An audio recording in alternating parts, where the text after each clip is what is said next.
కాలుష్య ప్రభావానికి గురైన ఐడిఏ బొల్లారం ప్రజలకు ఉచితంగా త్రాగునీరు సరఫరా చేయాలని కోరుతూ బీజేపీ ఆధ్వర్యంలో నిరసన కార్యక్రమం చేపట్టారు. బొల్లారం గాంధీ చౌక్ వద్ద ధర్నా నిర్వహించారు. సుప్రీంకోర్టు ఆదేశాల మేరకు ఉచితంగా మంజూరు నీరు సరఫరా చేయాలని ఆదేశాలున్నాయి.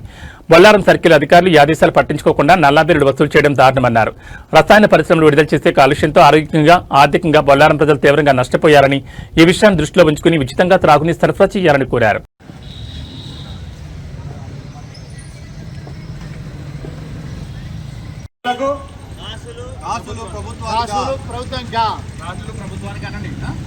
కాలుష్యం ప్రజలగా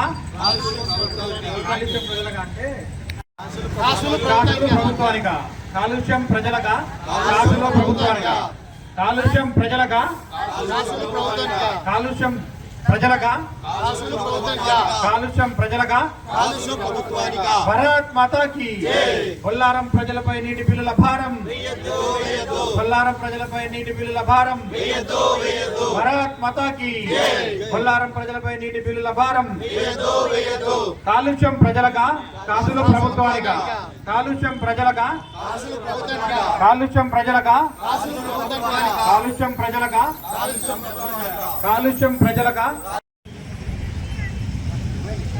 భారత్ మాతా కీ ప్రజలపై నీటి బిల్లుల భారం ప్రజలపై నీటి బిల్లుల భారం ప్రజలపై నీటి బిల్లుల భారం ప్రజలపై నీటి బిల్లుల భారం ప్రజలపై నీటి బిల్లుల భారం భారత్ మాతా కీ భారత్ మాతా కీ ప్రజలపై నీటి బిల్లుల భారం ప్రజలపై నీటి బిల్లుల భారం ప్రజలపై నీటి బిల్లుల భారం భారత్ మాతా కీ భారత్ మాతా కీ భారత్ మాతా కీ